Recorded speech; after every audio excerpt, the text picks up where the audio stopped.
Hi guys, tonight magpa-practice po tayo paano gawin yung fiber optic termination or ano tawag nito, connector. So subukan po natin. So muna po natin gagawin itong mga tools po na ito po yung cutter, fiber optic visual indicator, fault locator, cleaver, power meter, kung ang tawag nito, pambalat. So guys, una po natin gagawin, isasaksak po natin yung meron tayong nagawa. Ito po. So mapapansin nyo po, malakas po yung ilaw. So 2 course po itong wire nito, kaya puputulin po natin yung isa kasi di natin kakailanganin. Mapapansin nyo po guys, basag yung ilaw nya. Ibig sabihin hindi siya properly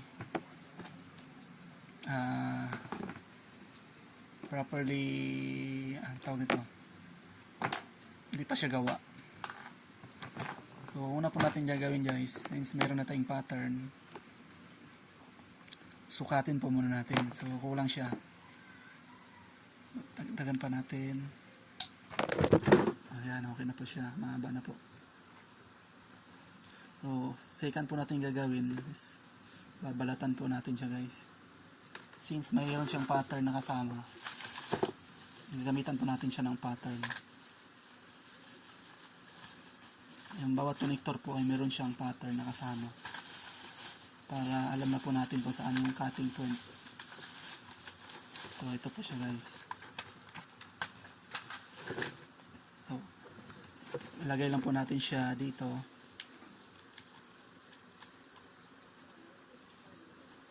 Yan po, yan. Guide lang po yan guys. Ayan, makikita po natin. Babalikin po natin siya guys using this tool.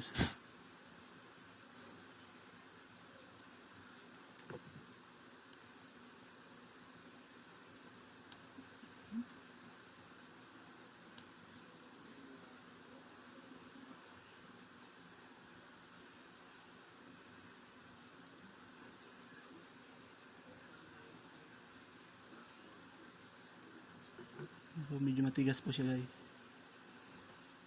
Ingatan lang po natin kasi glass lang po siya guys. So ito na po siya. Mainit yan? Huwag mong hawakan. Yan po guys. Malinis siya guys. Cotton, panglinis.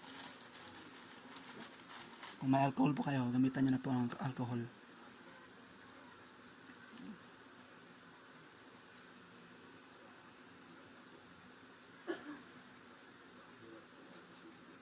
Ayan, na malinis po siya guys.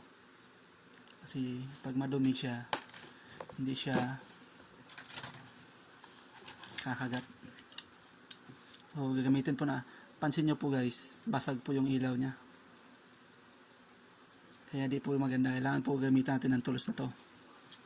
Ito po ang purpose ng tools na to, para yung cut nya quality po talaga. Pansin nyo po, nakat na po siya.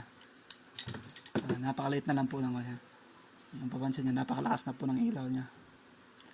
Next step is papasok po natin yung connector nya. Meron na po itong connector. So ito po yata defective na.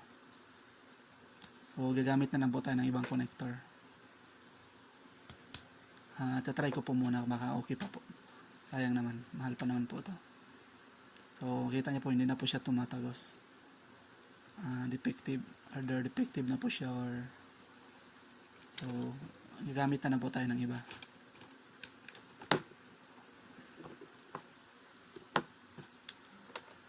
Hawa po tayo ng bago. Ito po guys. Next step, tanggalin po natin to. Tigas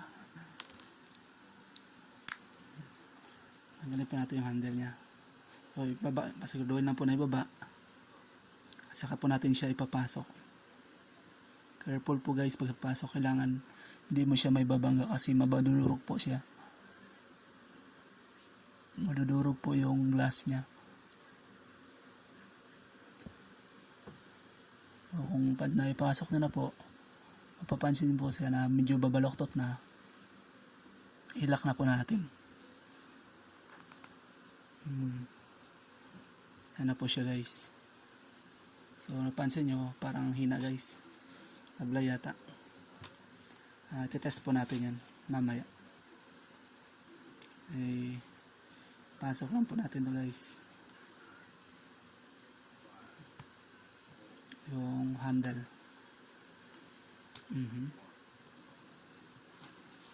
Tapos po, ilock po natin.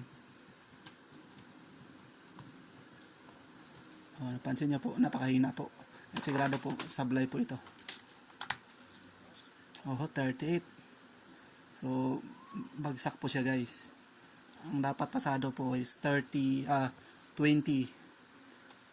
below negative. So, ulitin po natin guys. Check natin yung ano mali.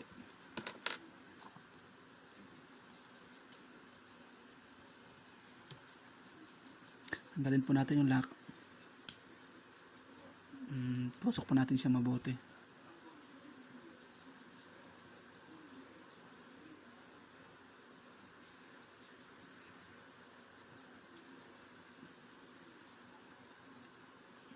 Yeah. Yan po, kung kita nyo po, tumatagos na po yung ilaw niya. Yan po yung the best position. Yan po. Saka po natin siya i-lock. Yan, nakita nyo po, tumagos na po. Yan po. Saka po natin ipasok yung lock niya, yung connector.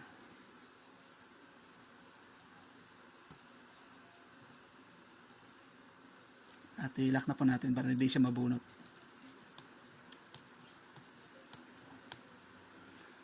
Baliktad po yata. Ganito po. Yan po, makikita nyo po, napakalakas po ng ilaw niya. Dapat dyan yan po. Ipasok po natin siya sa ating power meter to test. Ayan po. -8, napakalakas po niyan. Pasado na po yan.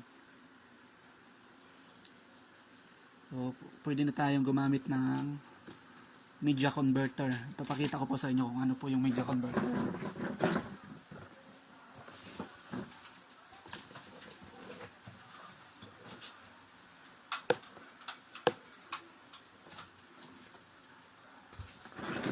So, ito po yung ating media converter.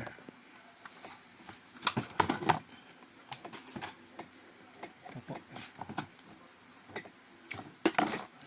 Ang isa po, ilalagay natin siya sa E. Ang isa naman, ilalagay natin sa B. Yan na siya guys. Ang capacity po nito is as per specification 20 kilometers guys, pero di ko sure kung totoo since wala pa naman tayo nagawang 20 kilometers. So ganyan lang po. Tested na po nito ko na po is 1 kilometer, terminate ko po yung buong wire at working po siya without loss. So ganun naman na guys. Thank you for watching. Goodbye. Hello, Gerald. Ano masasabi mo? Huwag kang maglaro dyan. Magtukin kita.